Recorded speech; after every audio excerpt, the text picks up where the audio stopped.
स्वयं से प्रेम करना सीखे। मानव हृदय की सबसे गहरी हसरतों में से एक है अपने सच्चे महत्व की प्रशंसा पाना, सम्मान, प्रेम और गौरव पाना।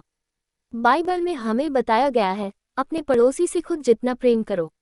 लेकिन दरअसल अपने पड़ोसी से आप तब तक प्रेम नहीं कर सकते जब तक कि आप खुद से प्रेम नहीं करते हों। कार्लिसले ने कहा था, इस संसार में ईश्वर सदृश एक चीज मानव हृदय द्वारा मानव महत्व को दिया गया आदर है। 8वें भजन में हम पढ़ते हैं, जब मैं आपके आकाशों, आपकी अंगुलियों के कामों, चांद सितारों पर विचार करता हूँ जिन्हें आपने बनाया है। मनुष्य क्या है जो आप उसका ध्यान रखते हैं, और मनुष्य की संतान जिसके पास आप जाते हैं। आपने उसे देवदूतों से थोड़ा कम बनाया है और उसे महिमा व सम्मान का मुकुट पहनाया है। आपने उसे अपने हाथों की कृतियों का स्वामित्व दिया है। आपने सारी चीजें उसके कदमों में रख दी हैं, सारी भेड़ें और बैल, हाँ, मैदान के पशु, हवा के पक्षी, समुद्र की मछलियां और समुद्रों के मार्गों की सारी चीजें। इस सुंदर कविता में डेविड ने मानव जाति की जबरदस्त संभावनाओं को वाक्पटुता और सुंदरता से बयां किया है। आज हम असंख्य नई खोजों के जरिए असीम प्रज्ञा के कामों के चश्मदीद गवाह हैं। वैज्ञानिकों के अनुसार आज हम प्रकाश और पराध्वनिक गति, इलेक्ट्रॉनिक्स और नाभिकीय ऊर्जा के युग में रह रहे हैं। वायु, आकाश और समुद्र के ये सभी चमत्कार दरअसल मानव मन की ही देन है। गणितज्ञों ने कहा है कि सिर्फ अमूर्त ही संसार को स्पष्ट कर सकता है, इसलिए सिर्फ भौतिकशास्त्री और गणितज्ञ ही भूमि, समुद्र और वायु में होने वाली घटनाओं को समझ सकते हैं। आज हम मन के ज्यादा गहरे पानी में पैठ लगा रहे हैं और धीरे धीरे अपने भीतर मौजूद ईश्वर के साम्राज्य के बारे में जागरूक बन रहे हैं। ड्यूक यूनिवर्सिटी और अन्य शैक्षणिक प्रयोगशालाओं में चल रहा शोध कार्य मन की शक्तियों को उजागर कर रहा है। इस शोध में टेलीपैथी, अतीन्द्रिय दृष्टि, अतीन्द्रिय श्रवण, अतीन्द्रिय गति, अतिकेंद्रिय यात्रा, पूर्व संज्ञान और पूर्वाभास, इसमें अतीत और भविष्य दोनों को देखना शामिल है, जैसी खोजें हुई हैं। इस शोध ने मन की जबरदस्त शक्तियों को उजागर कर दिया है। एरिज़ोना की एक महिला ने पत्र लिखकर मुझे बताया कि उसकी नंद और सास उसे नापसंद करती हैं। दरअसल उन्होंने उसे साफ साफ बता दिया था कि वे उसके पति की पूर्व पत्नी को ज्यादा पसंद करती थी।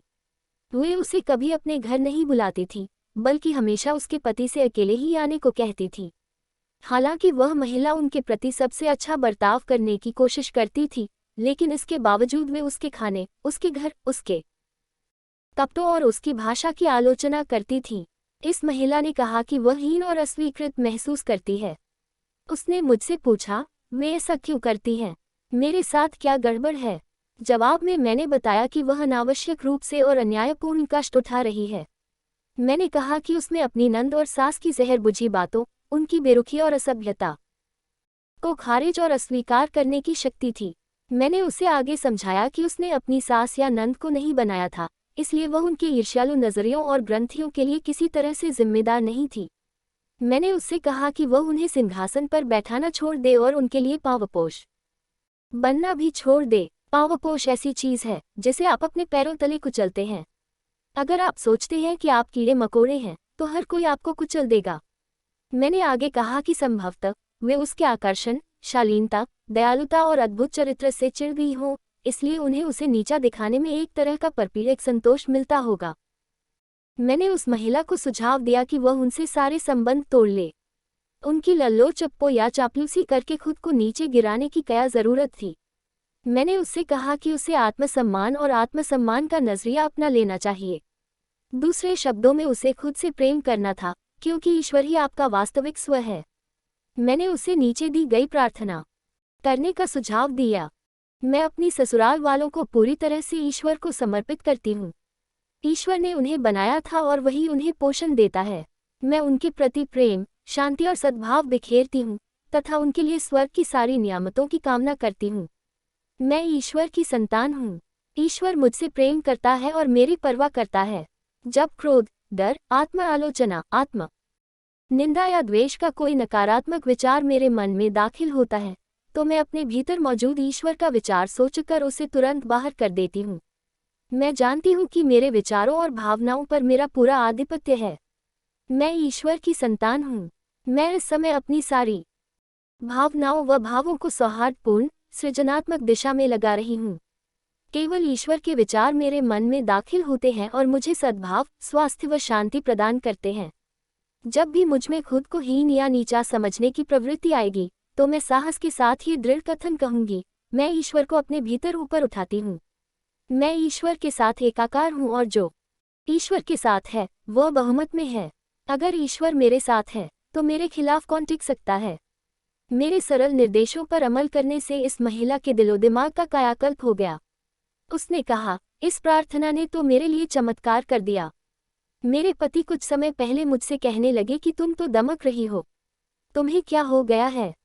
कुछ समय पहले एक सेल्समैन परामर्श लेने के लिए मेरे पास आया। उसने कहा कि वह कातर, शर्मीला और विद्वेषपूर्ण है। उसे संसार कठोर और क्रूर नजर आता था। दरअसल वह अपने जीवन की सही जिम्मेदारी लेने से बच रहा था। उसने कहा कि उसकी पत्नी, उसका बॉस और उसके सहयोगी उसकी कद्र नहीं करते थे। वास्तव में उसके बच्चे तक उसे तुच्छ समझते थे। इसकी वजह यह थी कि इस युवक के मन में असुरक्षा और अक्षमता का एहसास था। वह खुद को हीन समझता था। वह खुद के प्रति निर्दयी था। जब आप खुद के प्रति क्रूर या निर्दयी होते हैं तो पूरा संसार आपके प्रति क्रूर होगा। जैसा भीतर वैसा बाहर। उसने मुझसे पूछा, मैं दूसरों की कद्र कैसे हासिल कर सकता हूँ। सबसे पहले तो जाहिर है उसे खुद की कद्र करनी होगी। उसे खुद की कद्र करनी चाहिए, अपना नया आकलन करना चाहिए, एक नया ब्लूप्रिंट बनाना चाहिए। मैंने इस युवक को उसके बारे में सच्चाई बताई। मैंने उसे ये भी बताया कि वह खुद से ज्यादा प्रेम करे और अपनी ज्यादा कद्र कैसे करे। यदि आप खुद को घटिया समझते हैं, तिरस्कार करते हैं और निंदा करते हैं तो आप ऊपर नहीं उठ सकते। आप दूसरों को गौरव, सद्भाव और सम्मान नहीं दे सकते, क्योंकि यह मन का ब्रह्मांडीय नियम है कि हम अपने विचार, भावनाएं और विश्वास दूसरों पर लगातार प्रक्षेपित कर रहे हैं। हम जो बाहर भेजते हैं वही हमारी ओर लौटता है। हम सभी ईश्वर की संतान हैं। ईश्वर के सारे गुण और शक्तियां हमारे भीतर हैं और व्यक्त होने का इंतजार कर रहे हैं। निश्चित रूप से आपको अपने भीतर की ईश्वरीय उपस्थिति से प्रेम करना चाहिए, उसका सम्मान करना चाहिए और उसे ऊपर उठाना चाहिए। हमें अपने भीतर के ईश्वर से प्रेम करना चाहिए और उसका सम्मान करना चाहिए। आप ईश्वर के जीवित मंदिर हैं। ईश्वर आपके भीतर रहता है, चलता है और बात करता है। स्व के प्रेम से बाइबल का सच्चा आशय यह है कि आप अपने भीतर की जीवित आत्मा का सम्मान करें, इसे पहचानें, इसे ऊपर उठाएं और इसे अपनी निष्ठा दें। यह अपने भीतर मौजूद ईश्वर के प्रति आदरपूर्ण और स्वस्थ सम्मान रखना है। इसका अहंकार, स्वार्थ, आत्ममुग्धता या बड़बोले होने से कोई लेना देना नहीं है। इसके विपरीत ये तो अपने भीतर मौजूद ईश्वरीय स्वरूप का स्वस्थ सम्मान है, क्योंकि आप ईश्वर के जीवित मंदिर हैं। ईश्वर की परम बुद्धि ने आपको बनाया था, आपका सृजन किया था। यह आपको अनुप्राणित करती है और पोषण देती है। इसे अपनी निष्ठा दें। आप किसी निर्मित चीज को शक्ति का स्रोत नहीं मानते हैं। आप लकड़ियों और पत्थरों या स्थितियों, परिस्थितियों, तारों, इंसानों या परिवेश या किसी निर्मित चीज को शक्ति का स्रोत नहीं मानते हैं। जिस पल आप ऐसा करते हैं, आप प्रेम करना बंद कर देते हैं, क्योंकि स्व से प्रेम करने का मतलब है परम कारण, ईश्वरीय मूल और शक्ति के प्रति निष्ठावान होना। आपके भीतर की संप्रभु आत्मा परम कारण है। इसलिए वैज्ञानिक विचारक किसी निर्मित चीज को शक्तिशाली नहीं मानते हैं। वे वस्तुपरक संसार को शक्तिशाली नहीं मानते हैं। वे आत्मा को शक्तिशाली मानते हैं, जो उनके भीतर की सृजनात्मक शक्ति है। तभी आप स्व से प्रेम करते हैं, अपने सच्चे स्व से। जब आप अपने भीतर ईश्वर का सम्मान करते हैं और उसे ऊपर उठाते हैं, तो आप स्वयं दूसरों के भीतर मौजूद दैवी स्व का सम्मान करने लगेंगे। लेकिन अगर आप अपने स्व से प्रेम नहीं करते हैं, तो आप अपनी पत्नी, अपने पति या किसी से भी प्रेम नहीं कर सकते। आप ऐसा कर ही नहीं सकते, क्योंकि जो आपके पास है ही नहीं, उसे आप नहीं दे सकते। अपने भीतर के इस दैवी प्रेम को आप सम्मान देकर हासिल करते हैं। जैसा इमर्सन कहते हैं, अपूर्ण में पूर्ण पर श्रद्धा रखता हूँ। वह पूर्ण, वह असीम आपके भीतर मुस्कुराती हुई शांति में विराजमान है। अपने भीतर के ईश्वर को ऊपर उठाएं, अपने शरीर में ईश्वर को महिमामंडित करें, क्योंकि आप ईश्वर के जीते जागते मंदिर हैं। जब आप अपने स्व का सम्मान करते हैं और उससे प्रेम करते हैं, तो आप खुद ब खुद दूसरों से प्रेम करेंगे और उनका सम्मान करेंगे। सेल्समैन ने इन बातों को गौर और रुचि से सुना। फिर वह बोला, मैंने कभी इस तरह की व्याख्या नहीं सुनी। अब मैं स्पष्टता से समझ गया हूँ कि मैं क्या कर रहा था। मैं खुद पर निर्दयी था। मैं पूर्वाग्रहों, दुर्भाव और कटुता से भरा हुआ था, और जो मैं बाहर भेजता हूँ वही मेरी ओर लौटता है। मैंने अपने बारे में सच्चा ज्ञान हासिल कर लिया है। इस सेल्समैन ने नीचे दिए सत्यों को पूरी ईमानदारी से दिन में कई बार दृढ़ता से कहा। स्व से प्रेम करना सीखा, स्व को जानना भी सीखा, ये जानते हुए कि ये सत्य उसके चेतन मन से रिसकर उसके अवचेतन मन तक पहुंच जाएंगे। बीजों की तरह ये विचार अपने जैसे और ज्यादा विचार उत्पन्न करेंगे। प्रार्थना यह है, मैं जानता हूं कि मैं सिर्फ वही दे सकता हूं जो मेरे पास है। इस पल के बाद मैं अपने सच्चे स्व, जो ईश्वर है, के प्रति स्वस्थ और गहरा सम्मान रखने जा रहा हूं। मैं ईश्वर की अभिव्यक्ति हूं और जहां मैं हूं, ईश्वर को मेरी जरूरत है, वरना मैं यहाँ नहीं होता। इस पल से मैं अपने सभी सहयोगियों और हर जगह के सभी लोगों के भीतर मौजूद ईश्वर का सम्मान करता हूं और नमन करता हूं। मैं हर व्यक्ति के स्व का सम्मान और आदर करता हूं। मैं असीम ईश्वर के साथ एकरूप हूं। मैं बहुत सफल हूं। मैं हर एक के लिए वही कामना करता हूं जो अपने लिए करता हूं। मैं शांति में हूं। हाँ, खुद से प्रेम करना सीखें। खुद को प्रेम करने का सच्चा मतलब समझें। आपका स्व आपके भीतर का देवत्व है, ईश्वर है। बाइबल में प्रेम का अर्थ है इसे अपनी निष्ठा, अधीनता और वफादारी देना तथा किसी निर्मित चीज को शक्तिशाली नहीं मानना। मैं इस बात पर जोर देना चाहता हूँ, क्योंकि अगर आप तारों, सूर्य, चंद्रमा या चीजों की पूजा कर रहे हैं, तो आप ईश्वर की पूजा नहीं कर रहे हैं। आप उससे दूर भटक गए हैं। इस युवक ने अपने जीवन का कायाकल्प कर लिया। अब वह कातर, संकोची या द्वेषपूर्ण नहीं है। अब वह जीवित रहने के लिए क्षमा नहीं मांगता है। अब वह पावपोष नहीं है। उसने दिन दूनी रात चौगुनी प्रगति की है और आप भी ऐसा ही कर सकते हैं। अपने सच्चे स्व का सम्मान करना सीखें, फिर आप दूसरों से प्रेम करना और उनका सम्मान करना सीख लेंगे। यदि आप खुद को हीन समझते हैं, यदि आप अपनी निंदा करते हैं या अपने प्रति निर्दयी हैं, तो आप दूसरों के बारे में अच्छा नहीं सोच सकते, क्योंकि आप अपनी भावनाएं, मनोदशा और लहजे ही दूसरों पर आरोपित करते हैं। ऐसी भी माताएं होती हैं जो खुद की उपेक्षा करती हैं। वह पुराने कपड़े पहनती है, सस्ता भोजन करती है और बच्चों को सर्वश्रेष्ठ देती है। वह डोनट खाती है और उन्हें बेहतरीन पकवान खिलाती है। मुझे लगता है वह सोचती है कि वह महान काम कर रही है। दरअसल यह उसके बच्चों के लिए एक बहुत खराब मिसाल है। उसे सर्वश्रेष्ठ पोशाक पहननी चाहिए और सर्वश्रेष्ठ भोजन खाना चाहिए। स्वच्छता दिव्यता के समीप होती है। उसे अपने बच्चों को ईश्वर की दौलत के बारे में भी सिखाना चाहिए। ईश्वर ने आपको अमीर बनाया है, तो फिर आप गरीब क्यों हैं? ईश्वर ने आपके आनंद के लिए सारी चीजें प्रचुरता में दी हैं। नवविचार आंदोलन के शुरुआती समर्थकों में से एक प्रेंटिस मलफोर्ड ने इस तरह की महिला का प्रसंग बताया था। उन्होंने कहा था, यह महिला कहती है कि मैं एक बूढ़ी, जर्जर, घिसी पिटी नाव जैसी हूँ, जो ज्यादा समय तक अस्तित्व में नहीं रह सकती। मैं तो बस इतना कर सकती हूँ कि नर्स, कुक और सेवक के रूप में बच्चों की सेवा करूँ। जाहिर है यह अच्छी मिसाल नहीं है। उसे स्व से प्रेम करना चाहिए, उसे इसका सम्मान करना चाहिए और उसे अपने बच्चों के भीतर के देवत्व का भी सम्मान करते हुए उन्हें बताना चाहिए कि वे कौन हैं। वे असीम की संतान हैं और वे अमरता की भी संतान हैं। मुझे एक व्यक्ति का पत्र मिला जिसने कहा कि उसे यह समझ नहीं आ रहा था कि उसके आसपास का हर व्यक्ति उसे क्यों सताता रहता था। मैंने उसे मिलने के लिए बुलाया। उससे बातचीत करते समय मुझे पता चला कि वह दूसरों से लगातार गलत व्यवहार करता था। वह खुद को पसंद नहीं करता था। वह खुद पर बहुत ज्यादा सख्त था। वह स्वनिंदा से भरा हुआ था। स्वनिंदा और आत्म आलोचना सबसे विनाशकारी मानसिक विष हैं। उनका मानसिक मवाद आपके पूरे तंत्र में प्रवाहित हो जाता है। वे आपकी स्फूर्ति, उत्साह तथा ऊर्जा को नष्ट कर देते हैं और आपको शारीरिक व मानसिक दृष्टि से तबाह कर देते हैं। हमेशा अपने भीतर के ईश्वर को ऊपर उठाएं। जब भी खुद की आलोचना करने का आपका मन हो, तो कहें, मैं अपने भीतर के ईश्वर को ऊपर उठाता हूँ, जिसके पास उपचार करने की शक्ति है। अगर दिन में 1000 बार करना पड़े, तब भी करें। कुछ समय बाद आप इसे अपने आप करने लगेंगे और तब आप खुद को ज्यादा पसंद करेंगे तथा खुद से ज्यादा प्रेम करेंगे। यह आदमी बहुत तनावपूर्ण, चिड़चिड़े अंदाज में बोलता था। उसके बोलने का लहजा सामने वाले के कानों में चुभता था। वह ज्यादातर समय अपने ही बारे में सोचता था और दूसरों की बहुत आलोचना करता था। मैंने उसे समझाया कि हालांकि उसे दूसरे लोगों के साथ दुखद अनुभव मिल रहे हैं, लेकिन असली कारण है उसका खुद के साथ संबंध, उसके विचार, उसकी भावनाएं। मैंने उसे विस्तार से बताया कि यदि वह खुद का तिरस्कार करता है, तो वह दूसरों के प्रति सद्भाव और सम्मान नहीं रख सकता।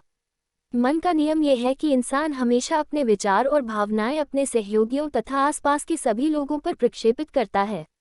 उसे यह एहसास होने लगा कि जब तक वह पूर्वाग्रह, दुर्भाव और तिरस्कार की भावनाएं प्रक्षेपित करेगा, तब तक उसे यही मिलता रहेगा, क्योंकि उसका संसार उसकी मनोदशाओं और नजरियों की गूंज है।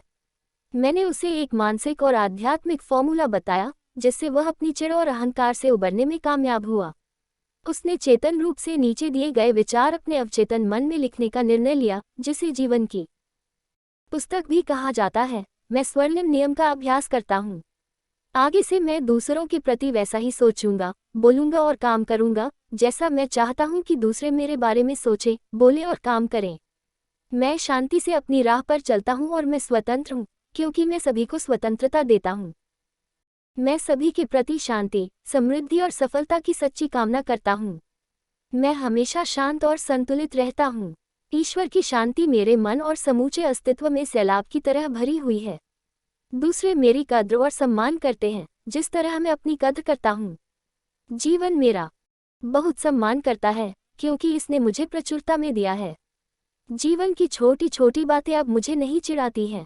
जब दूसरों का डर, चिंता, शंका या आलोचनाएं मेरे मन के द्वार पर दस्तक देती हैं, तो अच्छाई, सत्य व सौंदर्य में विश्वास द्वार खोलता है और वहां कोई नजर नहीं आता है। दूसरों के सुझावों या कथनों की मुझ पर कोई शक्ति नहीं है। एकमात्र शक्ति मेरे अपने विचार की गतिविधि में है। जब मैं ईश्वर के विचार सोचता हूँ, तो ईश्वर की शक्ति मेरे अच्छाई के विचारों के साथ होती है। उसने सुबह और रात इन सत्यों को दावे से कहा और इनमें भावना भरकर इन्हें सजीव बनाया। उसने ये पूरी प्रार्थना याद कर ली। उसने इन शब्दों में जीवन, प्रेम और अर्थ भरा। ये विचार धीरे धीरे रिसकर उसके अवचेतन मन की परतों को भेद गए। कुछ सप्ताह बाद उसने बताया, अब मैं पूरी तरह जान गया हूं कि अपने मन को समझने की यह प्रक्रिया कैसे काम करती है। इसे समझने के बाद मेरा पूरा जीवन बदल गया है। अब मैं ये सीख रहा हूं कि औसत के नियम से बाहर निकलने के लिए विशेषज्ञ कैसे बनूं। मैं अच्छी तरक्की कर रहा हूं और पिछले 2 महीनों में मुझे 2 प्रमोशन मिल चुके हैं। मैं अब इस अंश के सत्य को जान गया हूं कि यदि मैं ऊपर उठता हूं, तो मैं सभी लोगों को अपनी ओर खींचता हूं। इसका मतलब है सबको अपनी ओर आकर्षित करना। जब आप अपने भीतर मौजूद ईश्वरीय उपस्थिति को ऊपर उठाते हैं, जब आप खुद के बारे में विचार को ऊपर उठाते हैं, तो आपको एक नई अवधारणा, एक नया आकलन और एक नया ब्लूप्रिंट मिलता है। अपनी कद्र करें। हम सभी मान्यता चाहते हैं। हम चाहते हैं कि हमारे बच्चे हमें पसंद करें और हमसे प्रेम करें। हम चाहते हैं कि हमारा परिवार हमारी कद्र करे। हम चाहते हैं कि हमारा बॉस और सहयोगी हमारे बारे में अच्छा सोचें। लेकिन अगर आप अपने बारे में अच्छा नहीं सोचते हैं और खुद को कीड़े मकोड़े जितना महत्वहीन मानते हैं, तो जैसा मैंने पहले कहा था, हर व्यक्ति आपको अपने कदमों तले रौंदेगा। इस युवक को ये पता चल गया कि समस्या उसके भीतर थी। तब उसने अपने विचारों, भावनाओं और प्रतिक्रियाओं को बदलने का निर्णय लिया। कोई भी इंसान ये कर सकता है। इसमें सिर्फ निर्णय और लगन की जरूरत होती है, यानी अपना कायाकल्प करने की तीव्र इच्छा के साथ संकल्प की। ये काम इसी समय शुरू कर दें। मेरे एक खगोलशास्त्री मित्र ने मुझसे कहा कि सृजन की कहानी का जवाब खोजने के लिए वह बरसों तक आकाश को देखता रहा, यानी टेलीस्कोप के बड़े वाले सिरे से सृष्टि की पहेली सुलझाने की कोशिश करता रहा। कुछ समय पहले उसने अपने भीतर देखा, जो टेलीस्कोप के छोटे वाले सिरे पर था। उसने कहा कि टेलीस्कोप का छोटे वाला सिरा ज्यादा महत्वपूर्ण है, क्योंकि ईश्वर हमारे ही भीतर है। जीवित आत्मा, सर्वशक्तिमान, जीवन सिद्धांत। सचमुच सृष्टि का पूरा रहस्य, ब्रह्मांड का रहस्य वहीं पर है। जब हम अपने बारे में जान लेते हैं, तो हम सृष्टि के बारे में जान लेंगे। अब विश्लेषक का विश्लेषण करने का समय है। आपने खुशी, शांति और समृद्धि की तलाश खुद से बाहर करने की कोशिश की है। इस चक्कर में आप अपने अवचेतन मन के भीतर समृद्धि के असीम भंडार को नहीं देख पाए हैं। आप संतुलन, आत्मविश्वास, शांति और खुशी अपने मन के सिवा और कहाँ पाएंगे। अपने खुद के विचारों, भावनाओं और जीवन के शाश्वत सत्यों व आध्यात्मिक मूल्यों के साथ एकत्व के एहसास के जरिए ही ये चीजें आपको मिल सकती हैं। शेक्सपियर की बात पर गौर करें। आप खुद के प्रति निर्दयी कैसे हो सकते हैं? आप ये कैसे कह सकते हैं, जैसा एक महिला ने मुझसे कहा था, मैं कोई नहीं हूँ। इसे कहने की कल्पना करके देखें। वह असीम की संतान है, वह अमरता की पुत्री है, ईश्वर की जीती जागती संतान है। ईश्वर ने उसे हर चीज दी है। ईश्वर ने स्वयं को उसे दिया है। उसका जीवन स्वयं ईश्वर है। क्योंकि ईश्वर जीवन है और वह अब उसका जीवन है। विलियम शेक्सपियर ने कहा था, इंसान भी कितनी कमाल की कलाकृति है, तर्क में कितना माहिर, शक्ति में कितना असीम, आकार और चलने में कितना तीव्र और प्रशंसनीय, कर्म में कितना देवदूतों की तरह, समझ में कितना ईश्वर की तरह। जब आप इसे पढ़ते या सुनते हैं तो इसके बाद क्या आपका खुद के बारे में नया आकलन नहीं होगा? क्या आप में खुद के स्व के प्रति नया सम्मान नहीं जागेगा, जिसने आपके हृदय की धड़कन शुरू की थी और जो आपके गहरी नींद में सोने पर भी आपकी हिफाजत करता रहता है? अगर आप इससे कहते हैं, मैं सुबह 2 बजे उठना चाहता हूँ, तो यह आपको सही समय पर जगा देगा, भले ही कमरे में कोई घड़ी न हो। इमर्सन ने कहा था, सभी व्यक्तियों में एक मन साझा है। हर व्यक्ति उसी की एक अंतर्धारा है और सभी उसी में हैं। उन्होंने ये भी कहा था, जिसने तर्क के अधिकार को स्वीकार कर लिया है, वह पवित्र राज्य का स्वतंत्र बाशिंदा है। इस पर यकीन करना शुरू कर दें। यह एहसास करें कि असीम प्रज्ञा और सृष्टि का मार्गदर्शक सिद्धांत आपके भीतर है। यह आपका उच्चतर स्व है। मैं इस समय आपके अहंकार या आपकी बुद्धि के बारे में बात नहीं कर रहा हूँ।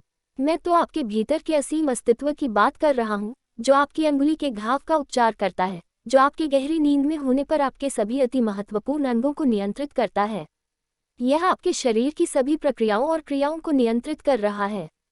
आप में विकल्प चुनने, अपनी कल्पना का इस्तेमाल करने और अपने भीतर मौजूद ईश्वर की सभी शक्तियों का इस्तेमाल करने की क्षमता है।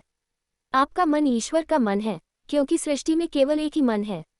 जब आप चेतन रूप से, निर्णायक रूप से और सृजनात्मक रूप से अपने भीतर की असीम बुद्धिमत्ता का इस्तेमाल करते हैं, तो जैसा इमर्सन ने कहा था, आप पवित्र राज्य के स्वतंत्र बाशिंदे बन जाते हैं। इमर्सन आपको प्रेरित करते हैं कि आप अपने बारे में अपने विचार का विस्तार कर लें। जब वे इस गहन सत्य की घोषणा करते हैं, प्लेटो ने जो सोचा है वह कोई भी इंसान सोच सकता है। किसी संत ने जो महसूस किया था वह उसे महसूस कर सकता है। किसी इंसान के साथ किसी भी समय जो भी हुआ है वह उसे समझ सकता है। जिसकी सर्वव्यापी मन तक पहुंच होती है, उसकी पहुंच उस सब तक है जो हया किया जा सकता है, क्योंकि यही एकमात्र और संप्रभु कारक है। आप इतने ही अद्भुत हैं। इमर्सन अमेरिका के सबसे महान दार्शनिक थे और सारे युगों के महानतम विचारकों में से एक थे। वे लगातार असीमित के तादात्म्य में रहते थे और उन्होंने हम सभी को अपने भीतर की असीम संभावनाओं को उजागर करने के लिए प्रेरित किया है। इमर्सन ने मानव जाति की गरिमा और भव्यता का गुणगान किया। उन्होंने अपने श्रोताओं को बताया कि महान हमें इसलिए महान नजर आता है क्योंकि हम अपने घुटनों पर हैं। हम प्लेटो और दूसरों को महानता का श्रेय इसलिए देते हैं क्योंकि उन्होंने दूसरों के विचारों या विश्वासों के बजाय खुद के विचारों पर काम किया। उन्होंने वह नहीं सोचा जो दूसरे सोचते थे कि उन्हें सोचना चाहिए। अपने बारे में ऊंची, महान और गरिमा में अवधारणा रखें। यहाँ एक महिला का पत्र दिया जा रहा है। उसने कहा, 1 साल पहले मेरे पति ने मुझे कम उम्र की महिला की खातिर छोड़ दिया। मैं आग बबूला थी। मेरे डॉक्टर का कहना था कि मुझे अचानक अर्थराइटिस होने की वजह मेरा भावनात्मक सदमा, क्रोध, शत्रुता और नफरत थी। पिछले 3 महीनों से हर दिन मैं साहस के साथ दावा कर रही हूँ, जैसा आपने सुझाया था, कि मेरा शरीर ईश्वर का जीवित मंदिर है और मैं अपने शरीर में ईश्वर को महिमा मंडित करती हूँ। पिछले कुछ महीनों से हर दिन लगभग 15 मिनट तक हर सुबह, दोपहर और शाम को मैं दृढ़तापूर्वक कहती हूँ कि ईश्वर का प्रेम मेरे शरीर के रोम रोम में भरा है और उसका आकाशीय अस्तित्व मेरे समूचे अस्तित्व को सराबोर कर रहा है। मैंने अपने पूर्व पति के लिए भी प्रार्थना की है। मैं अपने हृदय और आत्मा में जानती हूँ कि ईश्वर का प्रेम मेरे हृदय में आने के बाद सारी नफरत बाहर चली जाएगी। प्रेम नफरत को बाहर निकाल देता है, शांति दर्द को बाहर निकाल देती है, खुशी दुख को बाहर निकाल देती है। मेरे शरीर में एक उल्लेखनीय परिवर्तन हुआ है। सूजन और भीषण दर्द कम हो गया है। मेरे जोड़ों की लचक और गतिशीलता में उल्लेखनीय सुधार हुआ है। कैल्शियम संग्रह धीरे धीरे गायब हो रहे हैं। मेरा डॉक्टर खुश है और मैं भी। मैं यह एहसास जारी रखती हूँ कि मैं ईश्वर की संतान हूँ और ईश्वर मुझसे प्रेम करता है तथा मेरी परवाह करता है। मैं जानती हूँ कि इस नए स्वमूल्यांकन ने मेरे जीवन में चमत्कार कर दिया है। पूर्व पति के प्रति मेरी सारी नफरत चली गई है और मैं आदर्श स्वास्थ्य की राह पर हूँ। मेरे जीवन पर दैवी नियम और व्यवस्था का नियंत्रण है। हाँ, आप भी अपने भीतर ईश्वर को ऊपर उठा सकते हैं, जैसा बाइबल कहती है, उपचार करने में शक्तिशाली। जब आप इसका सम्मान करते हैं और इसकी कद्र करते हैं और एहसास करते हैं कि आप वह मंदिर हैं जिसमें ईश्वर वास करता है, तो आप अदृश्य अतिथि की कोमल पदचाप सुनते हैं। ईश्वरीय उपस्थिति की अंतरंगता आपके हृदय के द्वार पर दस्तक दे रही है। आप जानते ही हैं कि हृदय का द्वार भीतर से खुलता है। अपने मन और हृदय का द्वार इसी समय खोलें। पवित्र आत्मा के अंतः प्रवाह को अपने भीतर आने दें। यह एहसास करें कि शांति की ईश्वरीय नदी आप में प्रवाहित होती है। एहसास करें कि ईश्वर के प्रेम का असीम महासागर आपके समूचे अस्तित्व को सराबोर कर देता है। आप प्रकाश में नहा चुके हैं और आप पवित्र सर्वोप स्थिति में डूबे हुए हैं। यह एहसास करते रहें कि आप ईश्वर की जीवित संतान हैं और आपके जीवन में भी चमत्कार होने लगेंगे। इस महिला को पता चला कि स्व का उसका सच्चा मूल्यांकन कितना कुछ कर सकता है। उसे पता चला कि जब वह खुद को एक मंदिर मानने लगी जहां ईश्वर वास करता है, तब वह इस दैवी उपस्थिति का सम्मान करने लगी, इसे ऊपर उठाने लगी और इसका आह्वान करने लगी। इसने प्रतिक्रिया करके प्रेम, शांति, सद्भाव, आत्मविश्वास, खुशी, स्फूर्ति, स्वास्थ्य और सदिच्छा के भाव दिए। जब वह खुद से प्रेम करने लगी और अपना सम्मान करने लगी, तो उसने पाया कि सारी नफरत गायब हो गई और प्रेम के सैलाब ने उस खाली जगह को भर दिया। प्रेम स्वास्थ्य, खुशी, सफलता और समृद्धि के नियम की पूर्णता है, क्योंकि नियम ये है, आप वही हैं जिसका आप मनन करते हैं। जैसा मनुष्य अपने हृदय में, दिमाग में नहीं सोचता है, वैसा ही वह होता है। हृदय आपका अवचेतन मन है, इसलिए आप सचमुच अपने हृदय में जो भी महसूस करते हैं और दिल की गहराई में जिस पर विश्वास करते हैं, वह हमेशा प्रकट कर दिया जाएगा, क्योंकि यह विश्वास की अभिव्यक्ति है।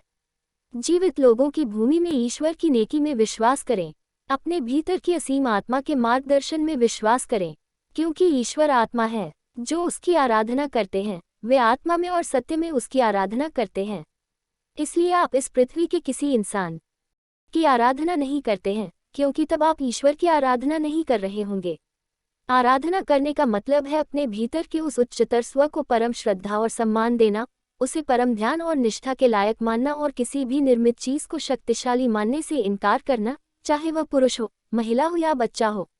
गांठ बांध लें कि किसी दूसरे में जो ईश्वर है वह वही ईश्वर है जो आप में है। इसलिए अगर आप किसी दूसरे को चोट पहुंचाते हैं तो आप खुद को चोट पहुंचा रहे होंगे। यह मूर्खतापूर्ण होगा। ये जानने के बाद आप एक शानदार फार्मूले का अभ्यास कर सकते हैं। खुद से कहें, मैं दूसरों में अच्छाई की दुआ करता हूं और उसे ऊपर उठाता हूं। मैं अपने भीतर ईश्वर को ऊपर उठाता हूं। मैं सामने वाले के अंदर के ईश्वर का भी सम्मान करता हूं और उसे भी ऊपर उठाता हूं। यदि आप शादीशुदा हैं तो अपनी पत्नी या पति के भीतर मौजूद ईश्वर को सलाम करें। दावा करें कि जो ईश्वर के बारे में सच है वह उसके बारे में भी सच है। इससे विवाह आगामी वर्षों में ज्यादा सुखी बन जाएगा। जैसा आप जानते ही हैं, कई लोग आलोचक होते हैं। वे लगातार एक दूसरे की कमियों पर ध्यान केंद्रित करते रहते हैं।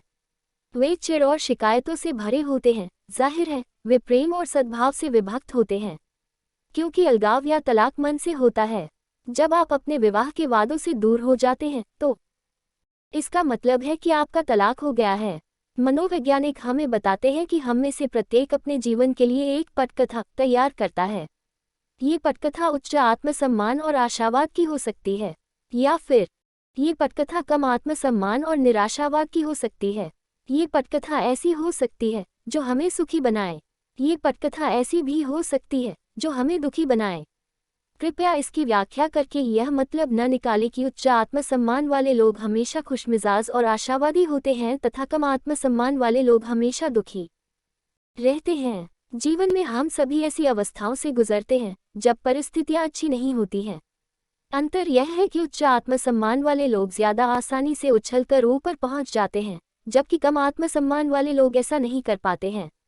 उच्च आत्मसम्मान वाले लोगों ने अपने लिए सकारात्मक पटकथाएं लिखी हैं। वे खुद को पसंद करते हैं। क्या खुद को पसंद करना महत्वपूर्ण है? जाहिर है, ये है। ईश्वर ने आदेश दिया है कि हम मालिक अपने ईश्वर को अपनी पूरी ताकत, अपनी पूरी शक्ति, अपने समूचे अस्तित्व से प्रेम करें। अमरता ने मानव जाति को ईश्वर की छवि में बनाया है। उच्च आत्मसम्मान आत्मसम्मान तथा ईश्वर के प्रति सम्मान के लिए बुनियादी घटक है। कई लोग अपने बारे में कमतर राय रखते थे, लेकिन इसके बावजूद उन्होंने अपने आत्मसम्मान को बढ़ाने के कदम उठाए और कामयाब हुए। कई बार पेशेवर सहायता से, लेकिन अक्सर स्वसंकल्प से, उन्होंने उन पटकथाओं को दोबारा लिखा है जिनके आधार पर वे अपना जीवन जीते हैं। दुर्भाग्य से कम आत्मसम्मान या इससे भी बुरी बात स्वघृणा की गहरी मनोवैज्ञानिक जड़ें हो सकती हैं। यदि ऐसा है तो इससे उबरने के लिए पेशेवर सहायता की जरूरत होती है। बहरहाल, हम में से ज्यादातर लोग खुद से नफरत नहीं करते हैं। हो सकता है कि हमारे आत्मसम्मान में अल्पकालीन गिरावट आई हो, जिसे ऊपर उठाने की जरूरत हो। अगर इन गिरावटों से न निपटा जाए तो वे ज्यादा गंभीर परिणामों की ओर ले जा सकती हैं। हमें किसी मनोवैज्ञानिक की जरूरत नहीं है, हम ये काम खुद कर सकते हैं। किसी मित्र, जीवनसाथी, पादरी या बॉस के प्रोत्साहन से मदद मिल सकती है, लेकिन हम ये काम किसी की मदद के बिना भी कर सकते हैं। हम सभी के जीवन में सफलताएं और असफलताएं दोनों होती हैं। असफलता के दो परिणाम होते हैं, एक है मूर्त पहलू स्वयं समस्या, दूसरा अमूर्त है उदासी और आत्मसम्मान की क्षति जो असफलता के बाद आती है। हमने स्थिति के तथ्यों से निबटकर मूर्त समस्याओं को सुलझाना सीख लिया है। मनोवैज्ञानिक पहलुओं से जूझना ज्यादा जटिल होता है, लेकिन ये किया जा सकता है। इसे किया जाना चाहिए, वरना हम डिप्रेशन में चले जाएंगे, खुद से घृणा करने लगेंगे और खुद को दुख व निरंतर असफलता के लिए अभिशप्त कर लेंगे। हमने कम आत्मसम्मान की पटकथा लिख दी है। हम अपनी उपलब्धियों और सफलताओं पर ध्यान केंद्रित करके इससे उबर सकते हैं। जब हम डिप्रेशन में हों, जब हमारा आत्मसम्मान रसातल में हो, तो असफलता के बारे में दुखी होने के बजाय पुरानी उपलब्धियों पर विचार करें। हम पहले भी सफल हो चुके हैं, हम ऐसा दोबारा कर सकते हैं। इससे हमारा आत्मसम्मान मजबूत बनता है। इससे हमारे मन की पटकथा असफलता का अफसोस करने के बजाय सफलता के आनंद की हो जाती है। आत्मसम्मान नश्वर है, इसे लगातार पोषण देना चाहिए और मजबूत बनाना चाहिए। जिस तरह किसी खेल टीम का कोच उनका उत्साह व आत्मविश्वास बढ़ाने और मैच जीतने की हर संभव कोशिश करने के लिए उन्हें प्रोत्साहित करता है, उसी तरह हमें भी प्रेरक चर्चाओं की जरूरत होती है। जब जीवन के प्रति हमारा उत्साह कम होता है, जब हम डिप्रेशन में होते हैं, जब हमें असफलताएं मिलती हैं, तो हमें प्रेरक चर्चाओं की जरूरत होती है। लेकिन कोच कहाँ है? हमें अपना कोच खुद बनना होता है। क्या आपने कभी खुद को प्रेरक चर्चा दी है? अपने मन की पटकथा को बदलने के लिए हमें खुद को प्रेरक चर्चाएं देनी चाहिए। हमें खुद को याद दिलाना चाहिए कि हम अच्छे हैं, हम विजेता हैं और हम सफल होंगे। लेकिन हमारे पास एक आला दर्जे का कोच भी है, ईश्वर। प्रार्थना डिप्रेशन और निराशावाद से उबरने का साधन बन सकती है। प्रार्थना ईश्वर को आमंत्रित करती है कि वह अपनी उपस्थिति से हमारी आत्मा को भर दे और उसकी इच्छा को हमारे जीवन में प्रबल होने दे। प्रार्थना सूखे खेतों में पानी नहीं ला सकती, टूटे पुल को नहीं जोड़ सकती या बर्बाद शहर को दोबारा नहीं बना सकती, लेकिन प्रार्थना सूखी हुई आत्मा में पानी भर सकती है, टूटे हुए दिल को जोड़ सकती है और कमजोर इच्छाशक्ति को दोबारा बना सकती है। हमारा आत्मसम्मान हमारे जीवन को नियंत्रित करता है। हमारी जवानी में ये हमें आगे की ओर धकाता है, अधेड़ावस्था में ये हमें पोषण देता है और बाद के वर्षों में ये हमारा नवीनीकरण करता है। हमें अपनी व्यक्तिगत पटकथा में नकारात्मक शब्दों की जगह पर सकारात्मक शब्द लिखने चाहिए। निराशा के शब्दों की जगह पर आशा के शब्द लिखें, असफलता के शब्दों के बजाय सफलता के शब्द लिखें, पराजय के शब्दों के बजाय विजय के शब्द लिखें, चिंता के शब्दों के बजाय प्रोत्साहन के शब्द लिखें, उदासीनता के शब्दों के बजाय उत्साह के शब्द लिखें, नफरत के शब्दों के बजाय प्रेम के शब्द लिखें। हम सभी को अपने विचारों के माध्यम से मन को और अपनी प्रार्थनाओं के जरिए आत्मा को प्रोत्साहन, प्रेम और आत्मसम्मान के शब्दों का पोषण देना चाहिए। हाँ, जब तक हम खुद से प्रेम नहीं करते हैं, तब तक हम अपने पड़ोसी से प्रेम नहीं कर सकते, नहीं हम ईश्वर से सचमुच प्रेम कर सकते हैं। सार, आपको खुद से प्रेम करना चाहिए, क्योंकि आपका सच्चा स्व ईश्वर है। जब आप अपने भीतर मौजूद ईश्वर का सम्मान करते हैं और उसे ऊपर उठाते हैं, तो आप स्वयं दूसरों के अंदर मौजूद ईश्वर का सम्मान करेंगे। लेकिन अगर आप अपने भीतर के स्व से प्रेम नहीं करते हैं, तो आप अपनी पत्नी, अपने पति या किसी को प्रेम नहीं दे सकते। आप ऐसा कर ही नहीं सकते, क्योंकि आप वह दे ही नहीं सकते जो आपके पास है ही नहीं। यदि आप अपना तिरस्कार करते हैं, तो आप दूसरों के प्रति सद्भाव और सम्मान नहीं रख सकते। मन का नियम यह है कि इंसान हमेशा अपने विचार और भावनाएं अपने सहयोगियों तथा आसपास के सभी लोगों पर प्रक्षेपित करता है। आपने खुशी, शांति और समृद्धि की तलाश खुद से बाहर करने की कोशिश की है। इस चक्कर में आप अपने अवचेतन मन के भीतर समृद्धि के असीम भंडार को नहीं देख पाए हैं। आप संतुलन, आत्मविश्वास, शांति और खुशी अपने मन के सिवा और कहाँ पाएंगे? अपने खुद के विचारों, भावनाओं और जीवन के शाश्वत सत्यों व आध्यात्मिक मूल्यों के साथ एकत्व के एहसास के जरिए ही ये चीज़ें आपको मिल सकती हैं। उच्च आत्मसम्मान वाले लोगों ने अपने लिए सकारात्मक पटकथाएं लिखी हैं। वे खुद को पसंद करते हैं। क्या खुद को पसंद करना महत्वपूर्ण है? जाहिर है, ये है। ईश्वर ने आदेश दिया है कि हम मालिक अपने ईश्वर को अपनी पूरी ताकत, अपनी पूरी शक्ति, अपने समूचे अस्तित्व से प्रेम करें। अमरता ने मानव जाति को ईश्वर की छवि में बनाया है। उच्च आत्मसम्मान तथा ईश्वर के प्रति सम्मान के लिए बुनियादी घटक है। जब हम डिप्रेशन में हों, जब हमारा आत्मसम्मान रसातल में हो, तो असफलता के बारे में दुखी होने के बजाय पुरानी उपलब्धियों पर विचार करें। हम पहले भी सफल हो चुके हैं, हम ऐसा दोबारा कर सकते हैं। इससे हमारा आत्मसम्मान मजबूत बनता है। इससे हमारे मन की पटकथा असफलता का अफसोस करने के बजाय सफलता के आनंद की हो जाती है। अपने विचारों के जरिए मन को और अपनी प्रार्थनाओं के जरिए आत्मा को प्रोत्साहन, प्रेम और आत्मसम्मान के शब्दों से भर लें। हाँ, जब तक आप खुद से प्रेम नहीं करते हैं, तब तक आप अपने पड़ोसी से प्रेम नहीं कर सकते, न ही आप ईश्वर से सचमुच प्रेम कर सकते हैं। अध्याय 3 प्रेम और नई आत्म छवि। आप अपनी